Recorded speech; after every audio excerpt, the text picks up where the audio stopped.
daring to stand right in the sanctuary of Nashville and spit on their conservative rules. Gram Parsons was immediately blacklisted by the entire music industry. Pushed to a dead end by the system, the 26-year-old rebel threw himself into morphine and died a brutal overdose death inside a motel room. But the self-destruction didn't stop there. His corpse was stolen right from the airport, drenched in gasoline, and burned in the middle of the wasteland as one final blood-soaked act of defiance. Ingram Cecil Connor III was born on November 5, 1946 in Winter Haven, Florida. He was born into the Snively family, a dynasty that controlled 1/3 of the American citrus industry. He never knew about financial struggles. His environment was built on massive corporate wealth, country clubs, and domestic staff.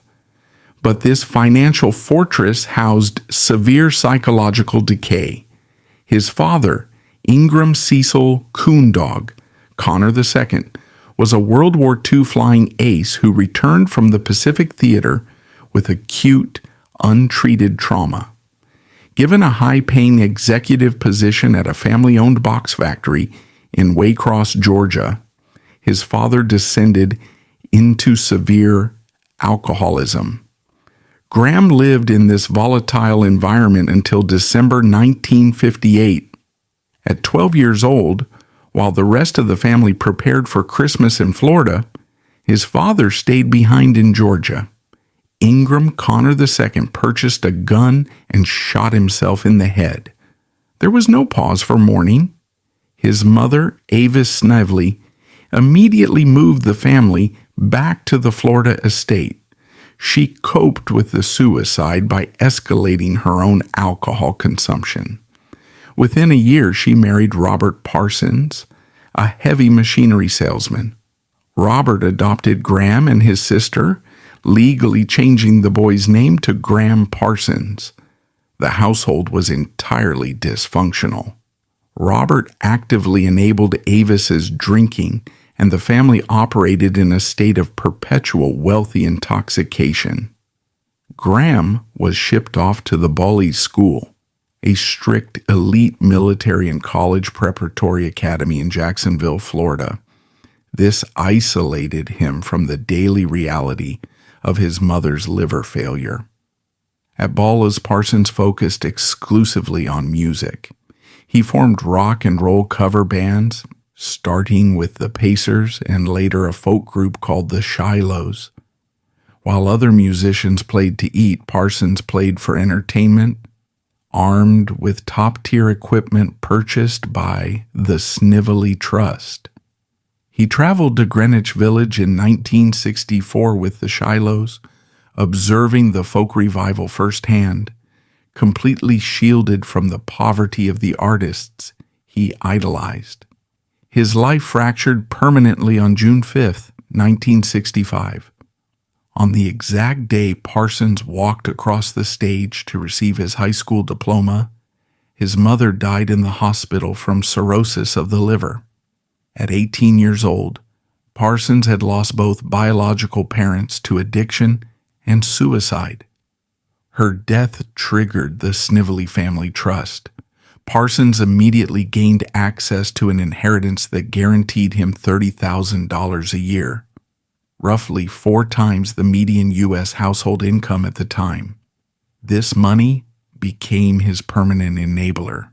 It eliminated any need for a conventional job and severed him from the standard consequences of failure. In the fall of 1965, Parsons used his elite prep school background to enroll at Harvard University. He registered to study theology. He never engaged with the curriculum. Harvard was simply a geographic relocation funded by his trust. Within his first few weeks in Cambridge, Massachusetts, he ignored his classes entirely to explore the Boston music scene. He possessed endless disposable income and zero parental supervision. He met a guitarist named John Noose, and together they formed the International Submarine Band. Parsons was 19. He officially dropped out of Harvard after a single semester. He did not drop out to struggle. He dropped out because he could afford to. He relocated the band to Bronxville, New York, living in a rented house funded entirely by his citrus inheritance. Parsons took control of the ISB's musical direction, pushing them away from traditional folk and toward a raw, electrified country sound. The industry did not know what to do with them. In 1967, utilizing his financial mobility, Parsons moved the band across the country to Los Angeles. He secured a record deal with LHI Records, a label owned by producer Lee Hazelwood. In Los Angeles, Parsons recorded Safe at Home with the ISB. The album was a hard pivot. While the rest of the LA music scene was experimenting with psychedelic rock, Parsons insisted on recording gritty, straightforward country music with a rock rhythm section. He hired session musicians to play pedal steel guitar, an instrument practically banned in the rock circles of 1967. He was not trying to fit into the counterculture. He was building his own. However, his lack of discipline and infinite safety net made him erratic. Before Safe at Home was even released, Parsons grew bored. He walked away from the International Submarine Band, leaving his bandmates stranded and breaching his contract with Hazelwood. There was no penalty for this breach of contract. Backed by his family's capital, he simply walked into the Los Angeles nightlife, searching for a larger platform to hijack. In February 1968, Gram Parsons was a 21-year-old trust fund heir drifting through the Los Angeles music circuit. He had abandoned his previous band, the International Submarine Band, and faced potential legal action for breaching his contract with LHI Records. He did not care. Generational wealth effectively neutralized any threat of poverty. He simply looked for a new vehicle for his musical ambitions. He found it in a bank line in Beverly Hills, where he ran into Chris Hillman, the bassist for the highly successful rock band The Byrds.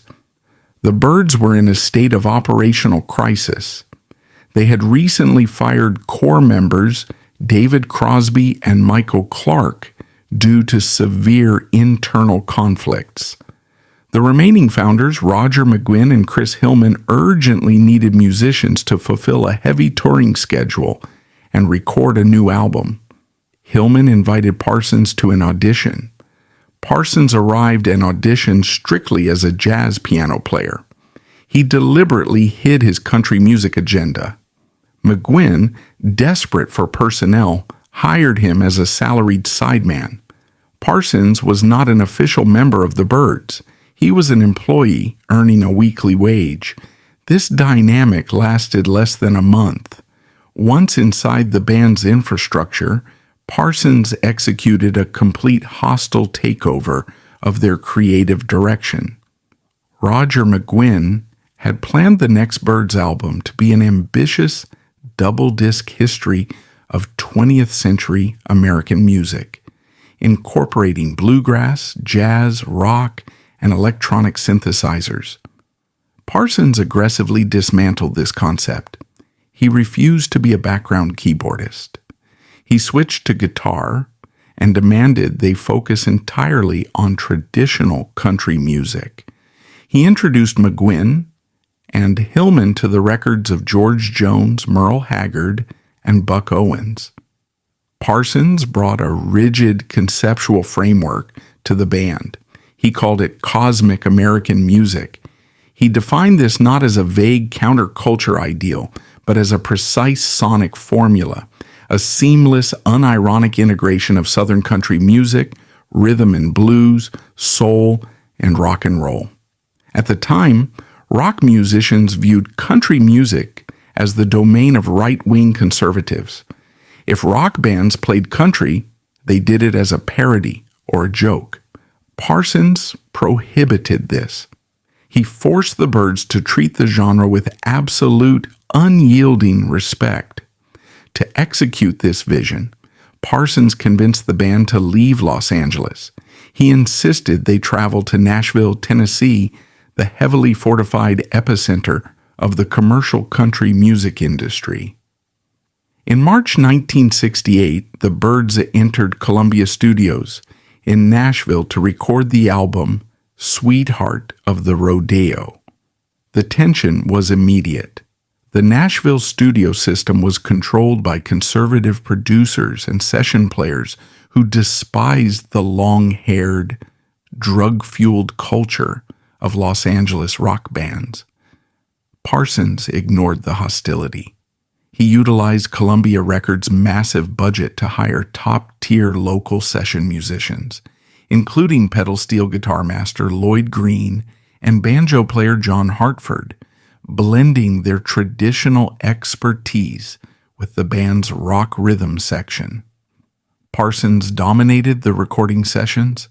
Even though he was just a salaried employee, he selected the material, arranged the instrumentation, and recorded the lead vocals for the majority of the tracks. He was effectively using the Byrds' established fame and Columbia Records money to fund his own solo country album. His absolute disregard for industry rules triggered a massive confrontation on March 15, 1968. The Byrds managed to secure a guest performance slot on the Grand Ole Opry. Broadcast live from the Ryman Auditorium on WSM radio, the Opry was the most powerful institution in country music. It had strict, unbreakable rules regarding dress code, instrumentation, and repertoire. The organizers viewed the Byrds with deep suspicion and only allowed them to perform under a strict agreement. The band was to play Sing Me Back Home, a traditional song by Merle Haggard. The band stepped onto the stage. The conservative audience was already hostile toward their appearance. When the cue came to play the agreed-upon cover song, Parsons actively sabotaged the agreement. Live on the air, to millions of listeners across the American South, he stepped up to the microphone, interrupted the broadcast, and announced they were going to play a song he had written himself.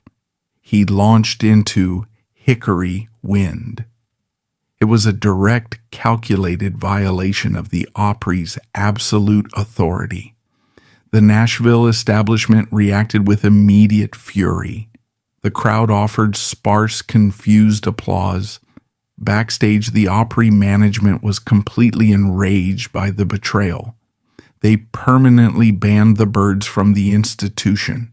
Word of the stunt spread through the Nashville executive suites. Overnight, the industry effectively blacklisted Parsons, locking him out of mainstream country radio and destroying any chance he had of selling records to traditional country audiences. Parsons viewed the ban as a badge of honor.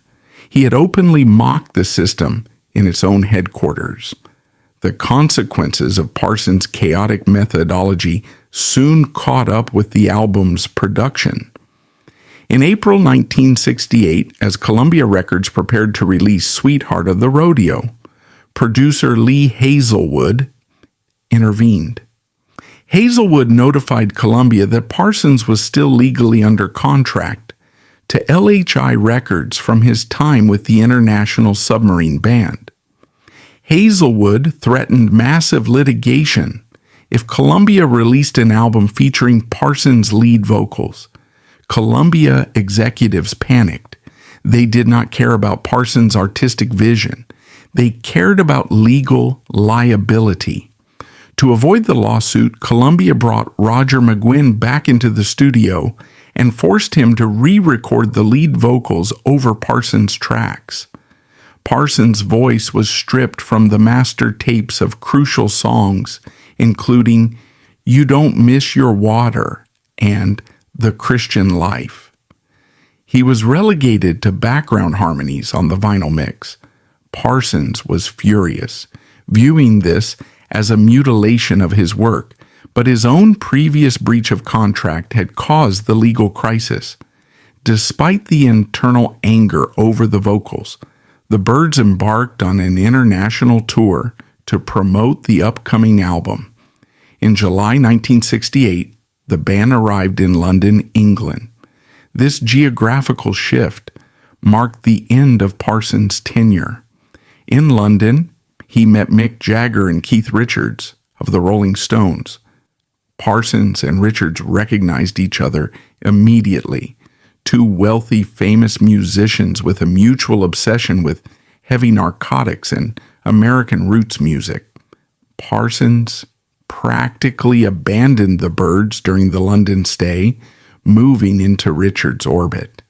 He spent his days consuming massive quantities of drugs and teaching Richards the specific chord structures and tuning techniques of traditional country music. The final breaking point occurred in mid-July. The Byrds were scheduled to fly from London to Johannesburg for a tour of South Africa. The country was operating under the brutal segregationist system of apartheid. An international boycott by artists was gaining momentum. Parsons bluntly refused to board the plane.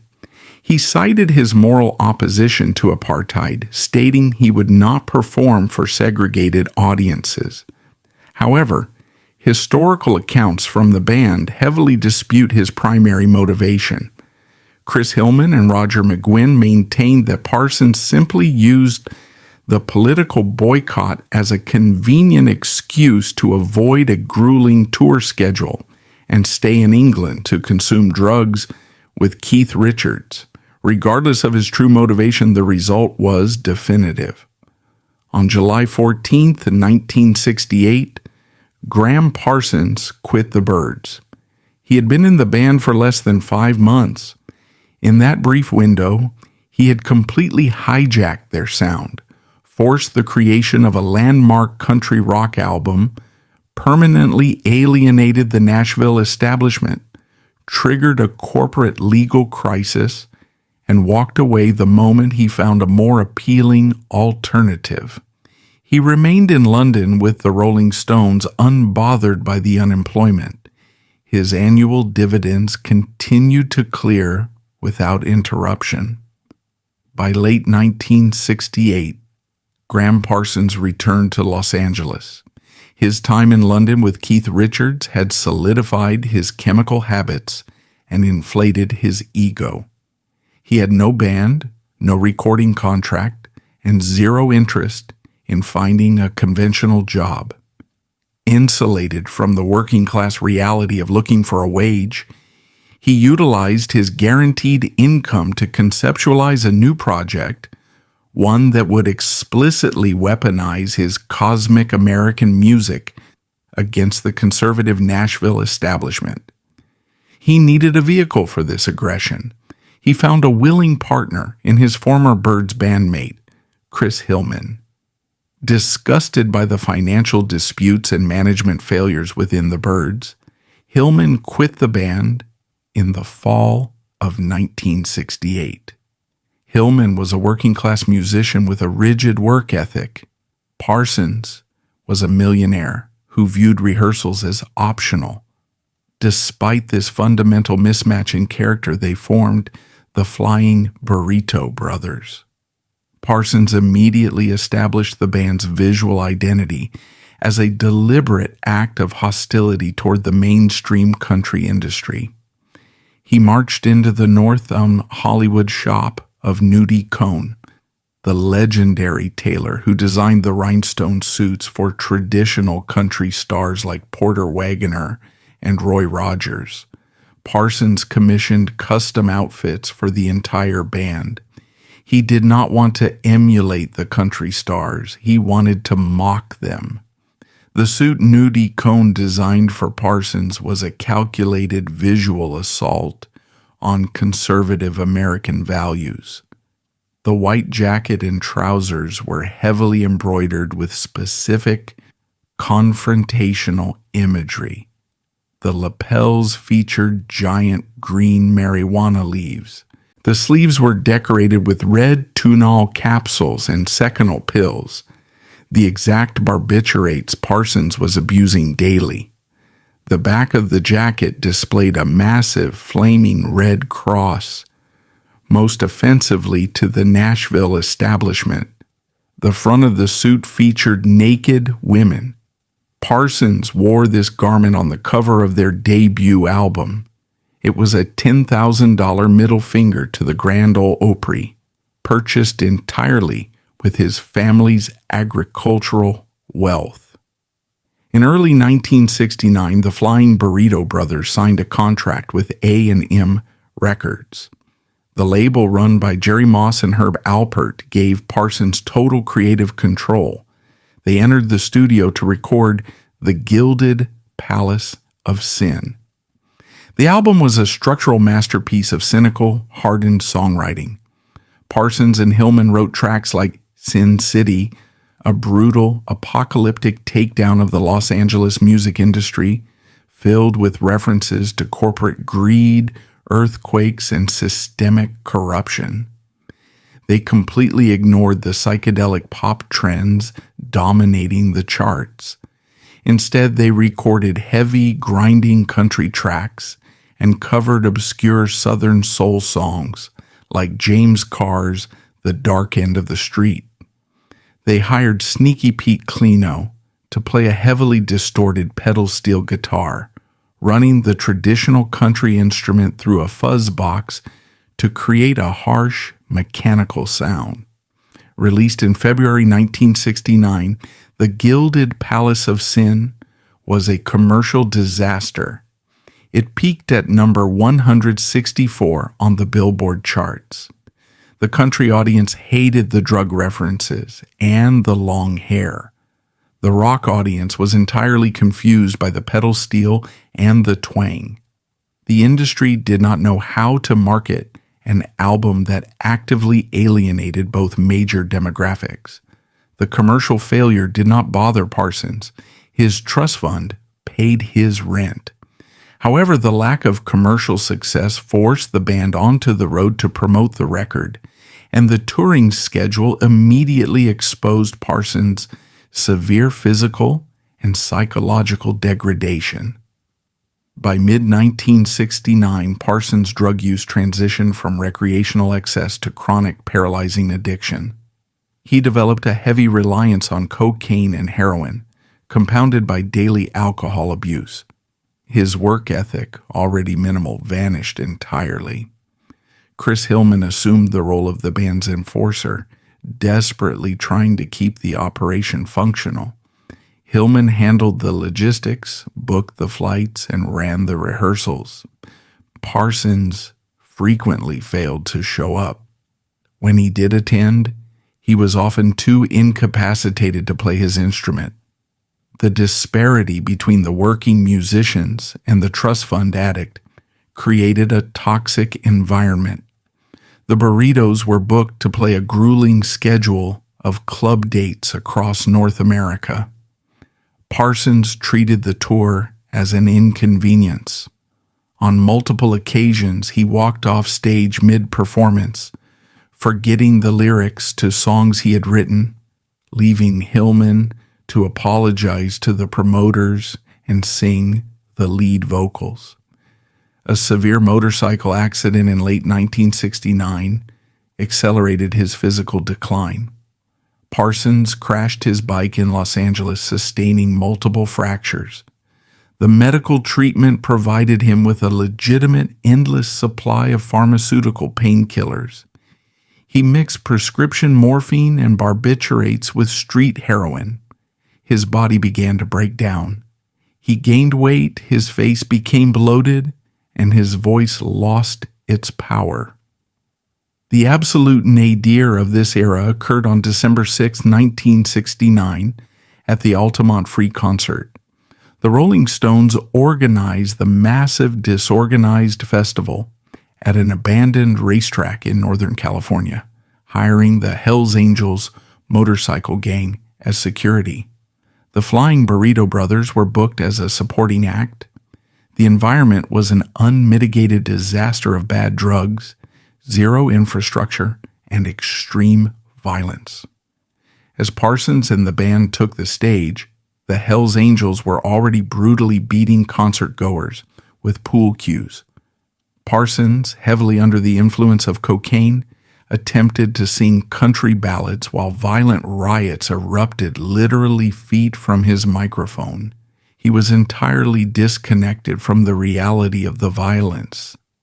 After their abbreviated set, Parsons did not stay to help the injured.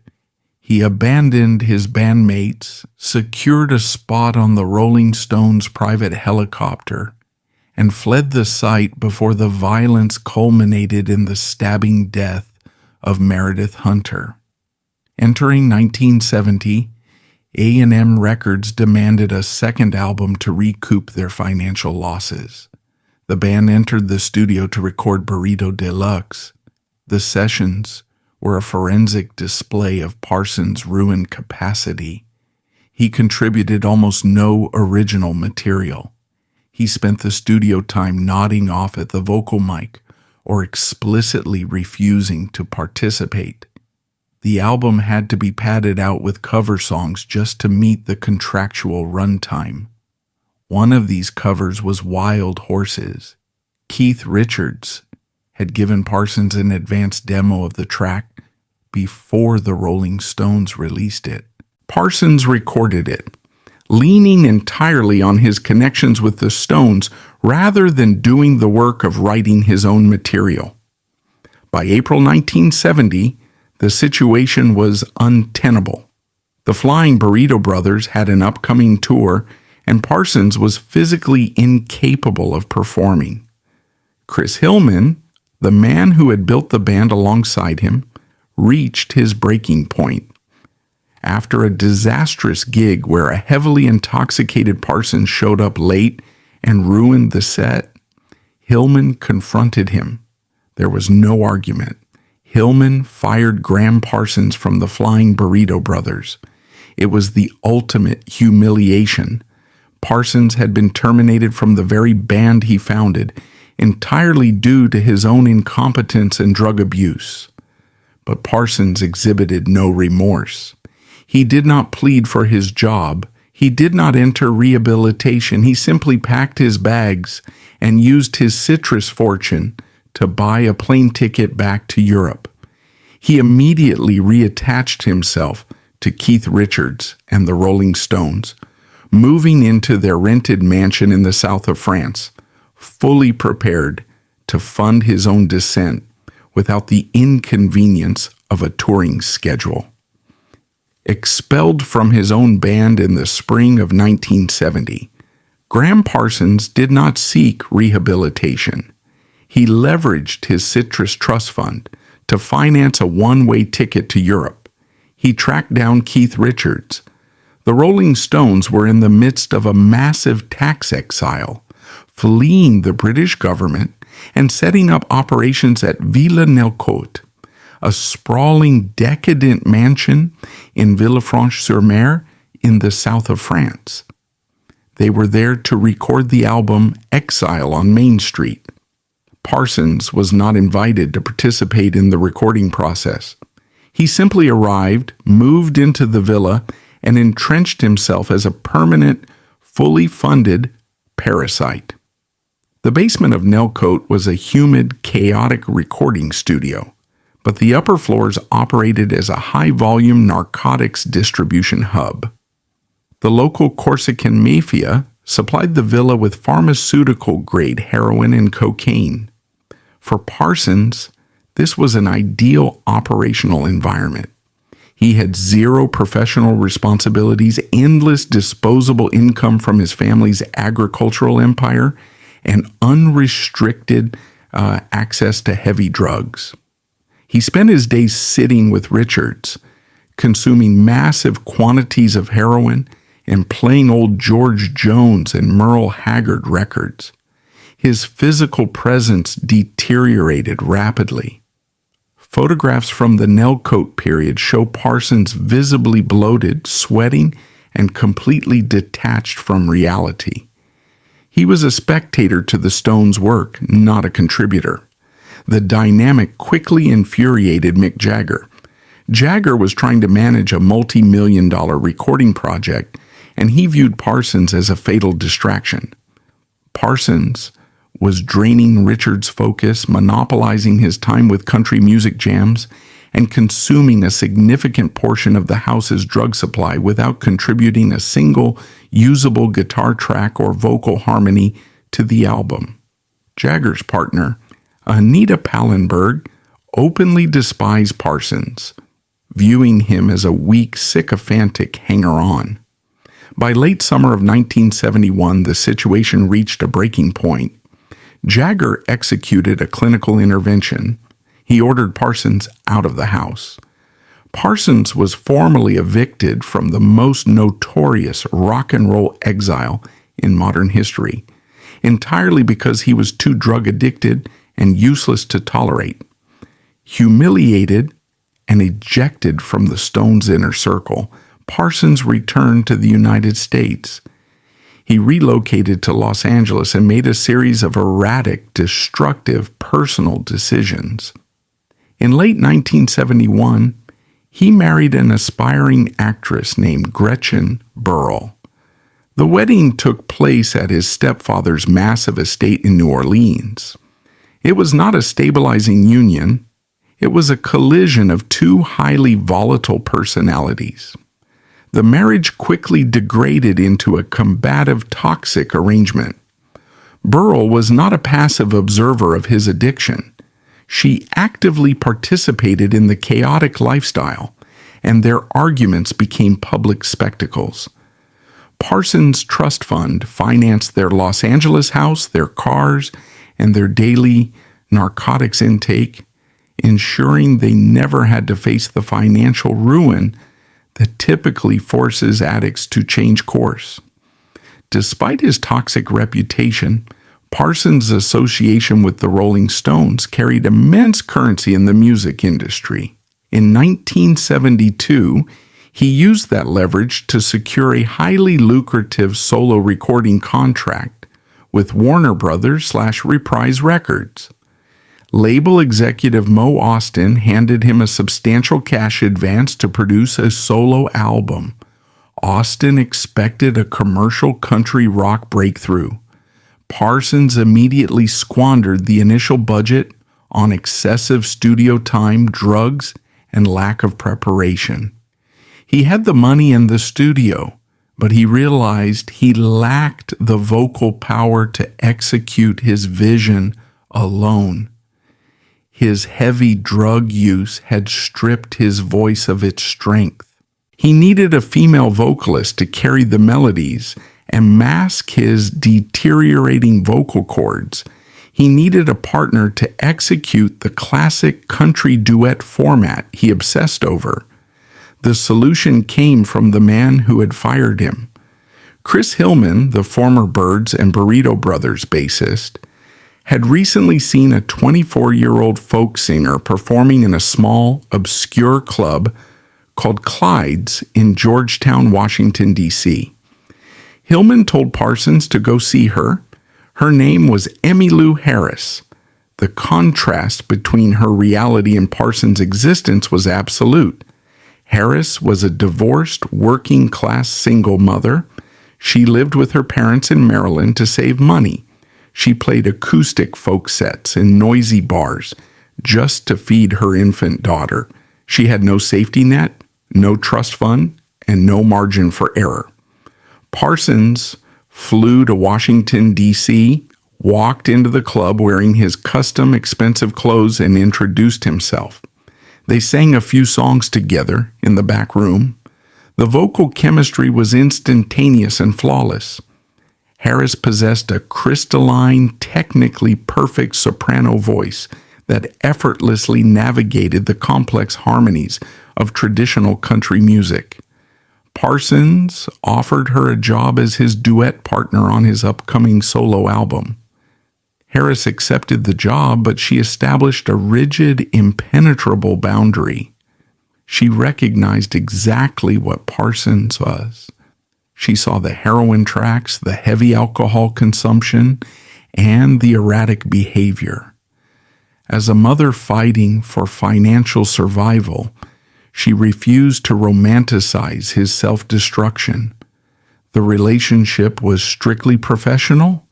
There was no romantic involvement, no shared drug use, and no enabling. She compartmentalized his addiction. She was there to execute the music, collect her paycheck, and provide for her child. She refused to step into the blast radius of his personal life. In the late summer of 1972, Parsons booked time at Wally Heider Studios in Hollywood to record his solo debut, GP. He used his Warner Brothers advance to hire the TCB Band, the actual touring band for Elvis Presley. This included legendary guitarist James Burton, pianist Glenn D. Hardin, and drummer Ronnie Tutt. These were highly disciplined, unionized session professionals. They operated with military precision. Parsons walked into the studio completely unprepared to lead them. The tracking sessions for GP were a forensic display of his physical failure. He frequently arrived at the studio heavily intoxicated on alcohol and cocaine. He was routinely unable to keep time with the band or remember the lyrics he had written. The Presley session players grew openly frustrated with his incompetence. The entire project was salvaged by Emmylou Harris. She stepped into the vacuum of his leadership. When Parsons was too drunk to hit his notes, Harris adjusted her harmonies on the fly to cover his mistakes. She actively managed the vocal sessions, pushing him to complete takes before he passed out. The TCB Band recognized her raw talent and discipline, and they tightened their playing around her vocals rather than his. The resulting album, GP, is critically hailed as a masterpiece of country music. It contains brilliant tracks like She and A Song for You. But the reality of its creation is brutal. The album does not represent the triumph of Gram Parsons' work ethic. It represents the sheer, exhausting willpower of Emmylou Harris and a team of professional studio musicians dragging a failing, heavily medicated trust fund heir across the finish line. Released in January 1973, the album GP was a commercial failure. Despite the heavy financial backing of Warner Brothers Records and the participation of Elvis Presley's elite studio band, the album failed to chart on the Billboard 200. Country music radio stations actively boycotted the record, refusing to play music recorded by a known counterculture drug addict. Rock stations found it too traditional. The industry simply ignored it. Warner Brothers executives were unwilling to write off their investment. They issued an ultimatum. Parsons had to mount a national tour to promote the album. This requirement immediately exposed a critical operational problem. The TCB Band, the disciplined professionals who had salvaged the studio recording, flatly refused to tour with him. They were accustomed to the rigorous, highly paid, and heavily structured tours of Elvis Presley. They had zero interest in climbing onto a dirty bus to play half-empty clubs with an unreliable addict who frequently forgot his own lyrics. Stripped of his professional backing, Parsons was forced to assemble a pickup band. He named them the Fallen Angels. The roster consisted of relatively inexperienced young rock musicians, including guitarist Jock Bartley and drummer N.D. Smart. The only stabilizing asset he managed to retain was Emmylou Harris. She agreed to the tour solely because she needed the income to support her child maintaining her strict refusal to participate in the band's offstage lifestyle. The Fallen Angels tour launched in February 1973, and it immediately devolved into a logistical and financial catastrophe. For a standard working band, a tour is a necessary mechanism to generate revenue. For Parsons, it was a mobile, heavily funded drug binge. Because his Citrus Trust Fund covered all operational deficits, there was no financial pressure to perform well. He rented a massive, poorly maintained tour bus that effectively functioned as a rolling narcotic distribution center. The environment inside the bus was a hostile war zone. Parsons brought his wife, Gretchen Burrell, on the tour. Their marriage had completely deteriorated. Both were consuming massive quantities of alcohol and cocaine. They engaged in violent, screaming arguments in the confined space of the vehicle, actively destroying the morale of the hired musicians. Burrell was intensely jealous of Emmylou Harris, viewing the musical chemistry between Harris and Parsons as a threat. Harris responded with absolute detachment. She treated the tour as a hazardous workplace. While Parsons and Burrell violently argued and consumed drugs in the front of the bus, Harris isolated herself in the back. She read books, drank tea, and completely ignored the chaos. She recognized that Parsons was on a terminal trajectory, and she refused to act as his caretaker. The live performances were a public exhibition of Parsons' physical degradation. The heavy, prolonged use of heroin, cocaine, and barbiturates had devastated his central nervous system. His motor skills were severely compromised. He gained significant amounts of weight, his face was heavily bloated, and he suffered from chronic drug-induced sweats. His vocal cords, battered by liquor and chain smoking, lost their range and power. The absolute failure of the tour was crystallized during a critical booking at Max's Kansas City in New York. This was not a standard club gig. It was an industry showcase. Warner Brothers executives, powerful music journalists, and key promoters were in the audience to evaluate their investment. Parsons spent the hours before the show aggressively consuming a combination of heroin and cocaine. When he walked onto the stage, he was practically catatonic. He gripped the microphone stand strictly to keep himself from collapsing onto the floor. He slurred his words, entirely forgot the lyrics to the songs he had just recorded, and missed his cues. The professional audience watched in silence. It was not a rebellious rock and roll spectacle. It was a pathetic display of a ruined man. To prevent a total shutdown of the show, Emmylou Harris stepped forward. She took over the lead vocals, physically guided Parsons to the microphone when he was supposed to sing his harmony parts, and essentially dragged his incapacitated body through the set list. The Warner Brothers executives walked out before the show ended. They recognized immediately that Parsons was a massive liability. The tour lost thousands of dollars, completely subsidized by the Snively family fortune. Despite the absolute failure of the Fallen Angels tour, Parsons' family wealth and industry connections allowed him to fail upward. By the summer of 1973, Warner Brothers surprisingly agreed to fund a second album. Parsons returned to Wally Heider Studios in Los Angeles to record Grievous Angel. The recording sessions for Grievous Angel were bleaker and more desperate than the GP sessions. The TCB band agreed to return to the studio strictly for the guaranteed session fees, but their tolerance for Parsons was non-existent.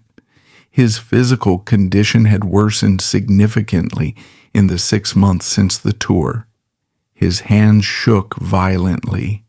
He required massive doses of alcohol simply to ward off the physical withdrawals of his heroin addiction. He was creatively bankrupt. He had written almost no new material for the album. Instead, he padded the track list with old songs he had written years prior, standard country covers, and a track called In My Hour of Darkness, which he co-wrote with Emmylou Harris. The production process was agonizingly slow. Parsons would frequently pass out in the vocal booth. The producer, Hugh Davies, had to splice together multiple ruined vocal takes just to construct a single, coherent song. Once again, Emmylou Harris carried the entire project.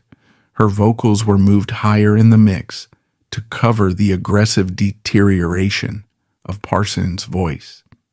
The album was billed as a Gram Parsons solo record, but audibly, it was a duet album where the female vocalist was doing the heavy lifting to mask the deficiencies of the lead artist. During the Grievous Angel sessions, his personal life violently collapsed. His marriage to Gretchen Burrell reached its final toxic conclusion.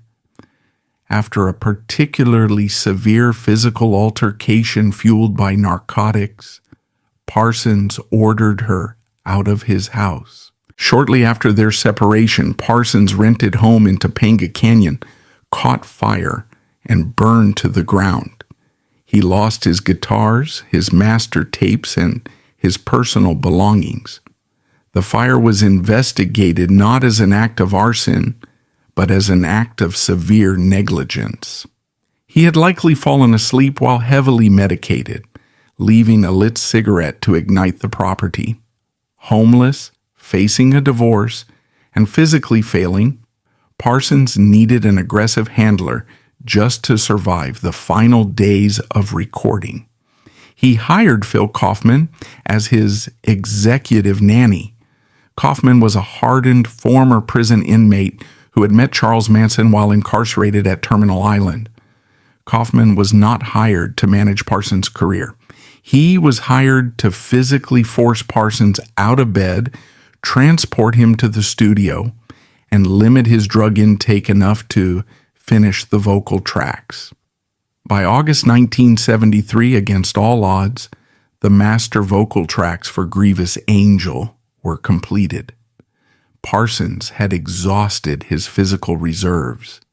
He was 26 years old, but his internal organs were operating like those of an elderly man suffering from terminal disease. With the album finished, he told Kaufman he needed to dry out. He needed a vacation to clear the chemicals from his system before embarking on another tour. He packed his bags and instructed Kaufman to book him a room at his favorite retreat, the Joshua Tree Inn, located in the Mojave Desert. He claimed he was going there to rest. He was actually going there to die. On September 17, 1973, Gram Parsons departed Los Angeles for the Mojave Desert. He told his manager, Phil Kaufman, and his record label that he was taking a mandatory health retreat. The stated objective was to detoxify his body before embarking on a new promotional tour for the Grievous Angel album.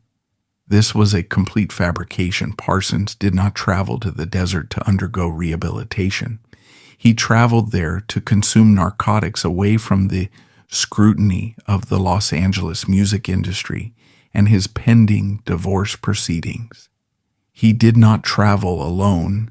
He funded the trip for 3 companions: Margaret Fisher, his high school girlfriend whom he had recently reconnected with, Michael Martin, an erratic roadie and associate from his time with the Byrds, and Dale McElroy, Martin's girlfriend.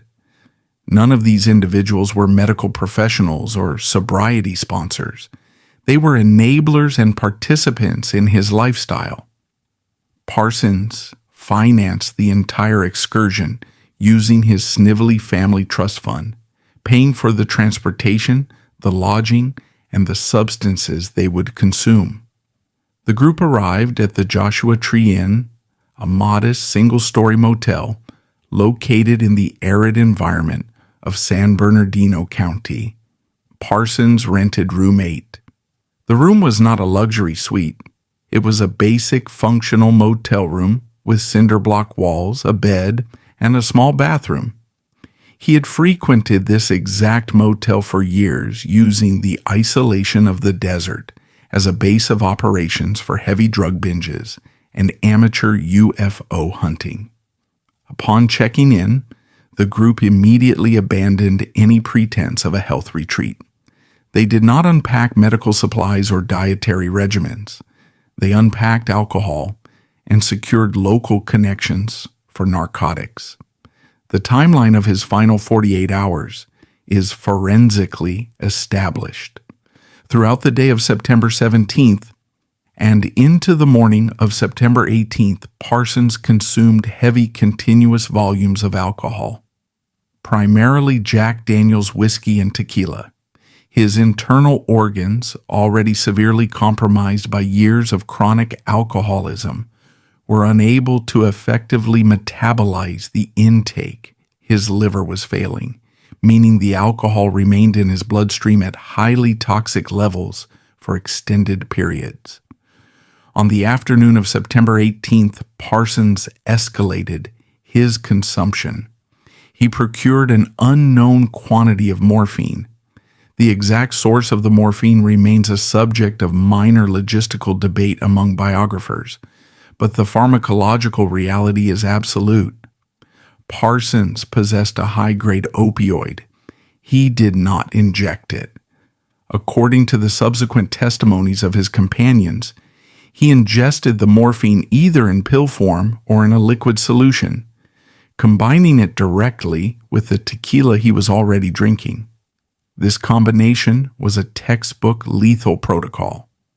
Morphine is a powerful narcotic analgesic that binds to opioid receptors in the brain and spinal cord. Its primary side effect is the suppression of the central nervous system. Alcohol is a severe central nervous system depressant. When an individual consumes high doses of morphine and high doses of alcohol simultaneously, the chemicals do not simply add to each other. They multiply each other's effects in a process called synergistic toxicity. Inside room 8, Parsons' biology systematically shut down. The massive influx of depressants hit his brainstem, specifically targeting the medulla oblongata, the region responsible for involuntary functions like breathing and heart rate. The chemical overload blocked the neurotransmitters signaling his lungs to expand. He did not fall asleep. He entered a state of acute respiratory depression. His breathing slowed from a normal rate of 12 to 20 breaths per minute down to single digits. As his breathing failed, the oxygen levels in his blood plummeted, a condition known as hypoxia. The lack of oxygen caused his lips and nail beds to turn blue. Margaret Fisher discovered him in this state later that evening. She entered room 8 and found Parsons unresponsive on the floor. He was cyanotic, sweating profusely, and his breathing was incredibly shallow and erratic. Faced with a massive medical emergency, Fisher and the other companions made a catastrophic, fatal decision. They did not immediately call for an ambulance. They feared police involvement, drug possession charges, and industry scandal. Instead of contacting professional medical personnel equipped with oxygen and naloxone, the standard opioid antagonist that could have instantly reversed the overdose, they attempted to manage the crisis themselves using a crude, ineffective method prevalent in the 1970s drug subculture. Fisher dragged Parsons into the bathroom and executed the ice cube protocol. She retrieved ice from the motel's machine and forcibly inserted the cubes into his rectum. The street logic behind this horrific procedure was that the extreme, localized thermal shock would trigger a massive adrenaline spike, stimulating the nervous system enough to force the victim awake and restart their breathing. Medically, this procedure is entirely useless against a severe chemical overdose. The ice caused a localized muscle contraction, which resulted in Parsons briefly opening his eyes and gasping for air. Fisher interpreted this physical reflex as a successful revival. She stopped the intervention, dragged him back into the main room, placed him on the bed, and left him to sleep it off. This was a fundamental misunderstanding of pharmacology. The morphine and alcohol had not been removed from his system.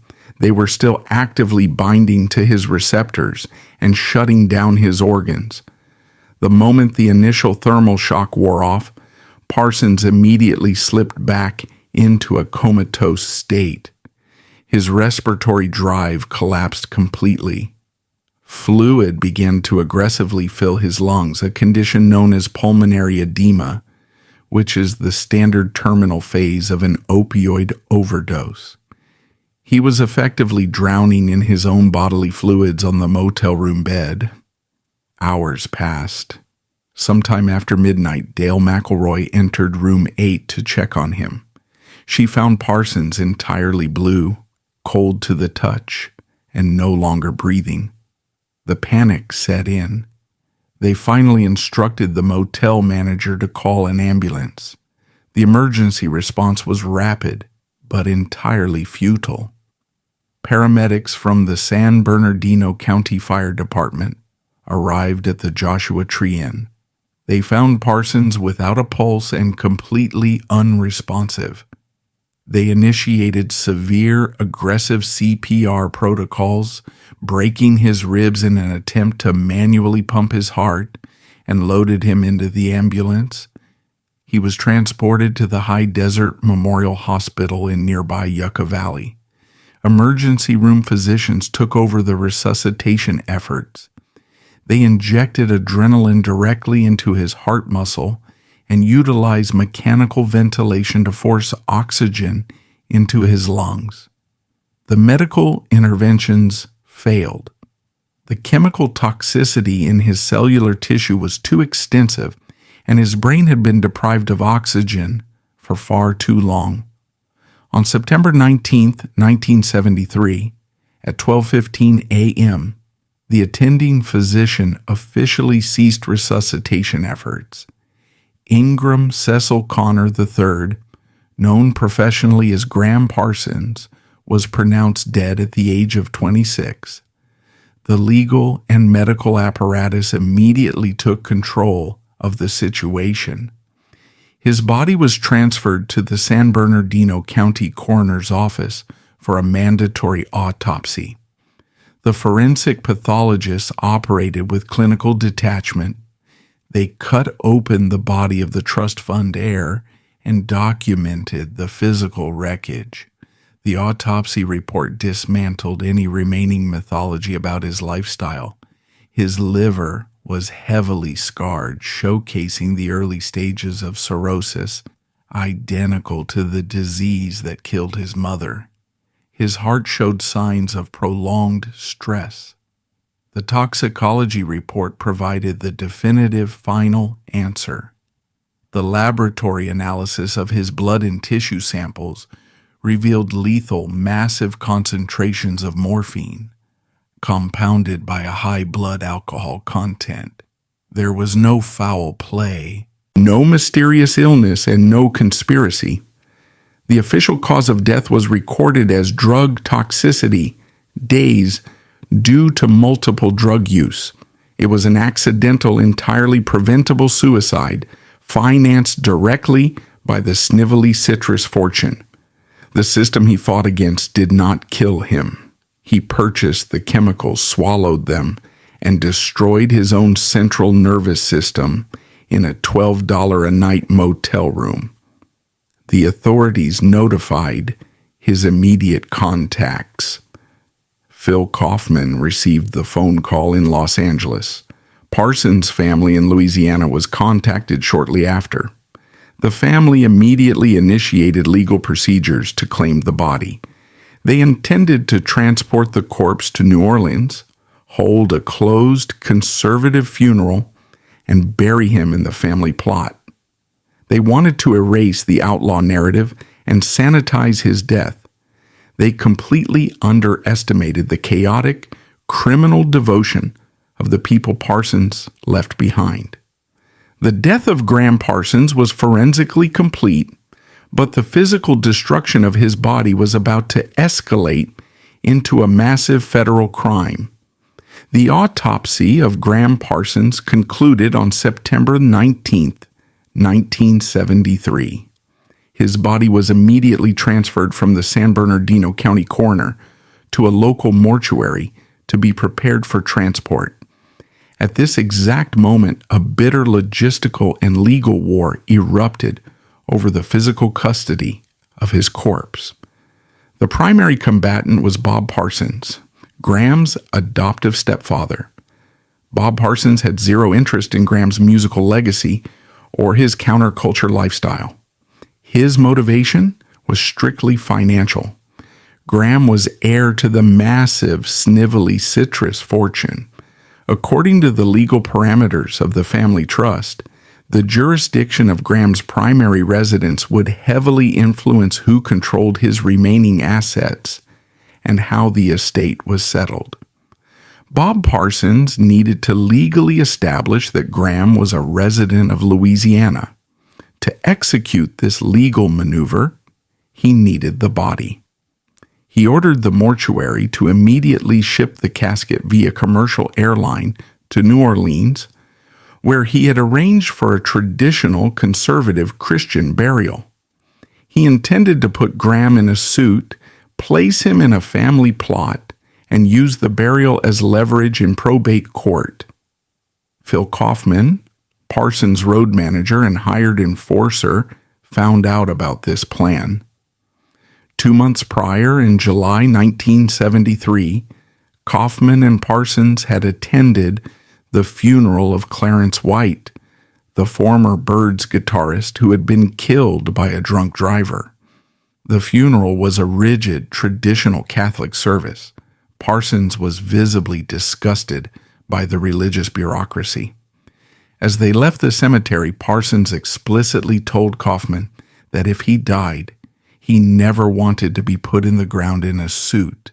He demanded that Kaufman take his body to the Joshua Tree Desert, have his friends gather, drink heavily, and burn his remains. Kaufman operated by a strict criminal code of ethics. He had spent years in federal prison at Terminal Island. He did not care about the probate court, the Snively Trust Fund, or the legal authority of Bob Parsons. He viewed Gram's verbal request as a binding contract. When Kaufman learned the body was being shipped to Louisiana, he decided to steal it. Kaufman recruited Michael Martin, the same erratic roadie who had been at the Joshua Tree Inn when Parsons overdosed. They possessed absolutely no tactical equipment. Martin owned a dilapidated 1953 Cadillac hearse. The vehicle had no license plates, a smashed window, and was filled with empty beer cans and camping gear. Kaufman and Martin consumed large quantities of alcohol, got into the ruined hearse, and drove directly to Los Angeles International Airport. They arrived at the Western Airlines cargo terminal on the evening of September 20th. The casket containing Gram Parsons had already been delivered by the mortuary and was sitting on a loading dock scheduled to be loaded onto a flight to New Orleans. Kaufman drove the unplated Cadillac hearse directly up to the loading bay. He stepped out of the vehicle and approached the cargo supervisor. Kaufman did not have a weapon. He relied entirely on aggressive confidence and the incompetence of the airport staff. He handed the supervisor a clipboard with fake paperwork. He verbally identified himself as Raymond Green from the Raymond Green Funeral Parlor. He coldly informed the airline staff that the Parsons family had changed their minds at the last minute and had ordered the body to be transferred to a private charter flight at a different terminal. The operation almost collapsed immediately. An LAPD patrolman assigned to the airport observed the hearse parked illegally in the loading zone. The officer approached Kaufman and demanded to see the vehicle's registration and his driver's license. Kaufman, a convicted felon attempting to steal a corpse, did not panic. He actively lied to the police officer. He claimed the hearse was a secondary vehicle from his funeral home, and because they had to rush to intercept the casket before the flight, he had left his wallet at the parlor. The police officer did not verify the story. He did not check the cargo manifest.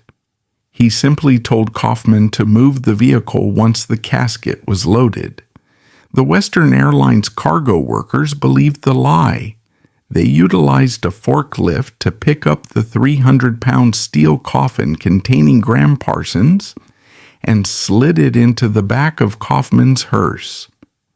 Kaufman signed a release form with his fake name, got back into the driver's seat, and drove away from the terminal. The entire theft took less than 20 minutes. The airport security apparatus had literally handed a deceased millionaire over to two intoxicated civilians in a broken car. They left Los Angeles and drove east on Interstate 10, heading back toward the Mojave Desert. The drive was a logistical nightmare. The hearse was mechanically failing. They were transporting a highly recognizable steel casket, and they were actively drinking beer while driving. At one point, they were pulled over by a California Highway Patrol officer for erratic driving. Miraculously, the officer did not look in the back of the vehicle or question the presence of the casket. He issued a warning and let them proceed. Before entering the Joshua Tree National Monument, Kaufman stopped at a local gas station. He purchased 5 gallons of standard unleaded gasoline and placed the plastic jerry can in the hearse. They drove deep into the desert park, eventually stopping at Cap Rock, a massive geological formation Parsons had frequently visited. It was the middle of the night.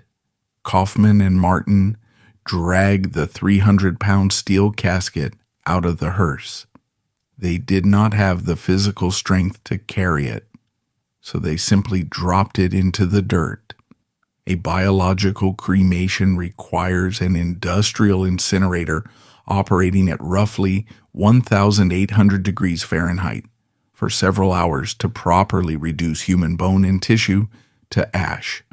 Kaufman had 5 gallons of automobile fuel and a box of matches. They unlatched the coffin and opened the lid. Parsons was inside, prepared by the mortuary, entirely naked. Kaufman systematically poured the gasoline directly onto the corpse, ensuring the fuel soaked into the fabric lining of the coffin and covered the body. He stepped back and threw a lit match into the steel box.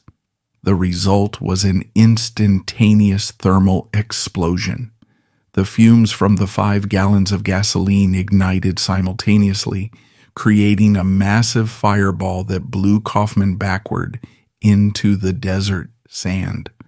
The flames illuminated the rock formations and sent a thick column of black smoke into the night sky. Kaufman and Martin did not stay to watch the process. They got back into the hearse and fled the scene, leaving the fire burning uncontrollably in the middle of the national park.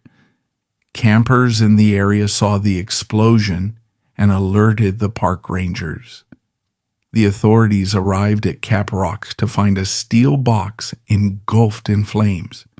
They extinguished the fire, but the damage was irreversible.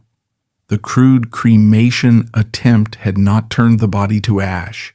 It had severely charred the remains and melted the metal of the coffin into the organic material. The police investigation was brief. Kaufman and Martin had made no serious effort to conceal their identities. Witnesses at the airport provided descriptions, and the police tracked them down within days. Kaufman and Martin were arrested in Los Angeles. When the case reached the district attorney's office, the legal system encountered a massive loophole. The prosecutors intended to charge Kaufman with a severe felony. However, under California law in 1973, a human corpse had no established monetary value. Because a dead body was not considered property, it was legally impossible to steal it. There was no specific statute criminalizing the theft of human remains.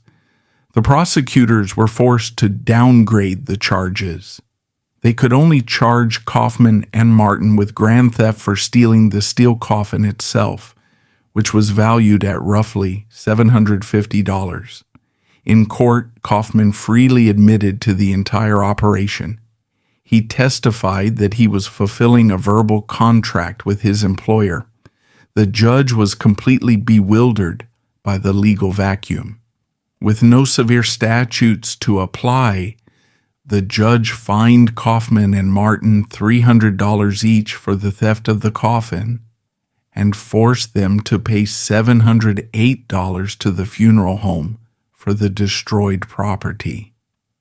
The financial penalty for stealing and burning a human being was less than Gram Parsons typically spent on cocaine in a single weekend. Bob Parsons ultimately won the logistical war, but he received a mutilated prize.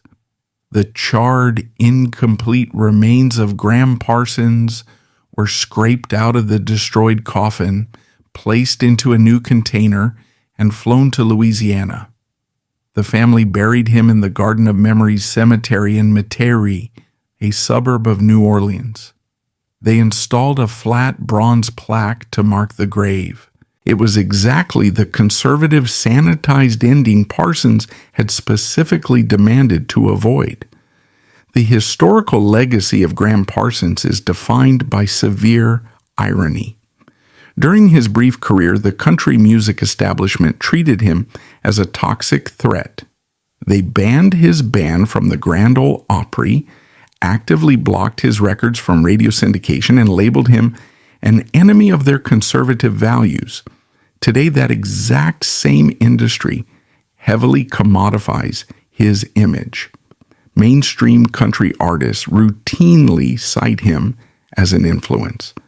The corporate structures of Nashville actively profit from the outlaw aesthetic he pioneered.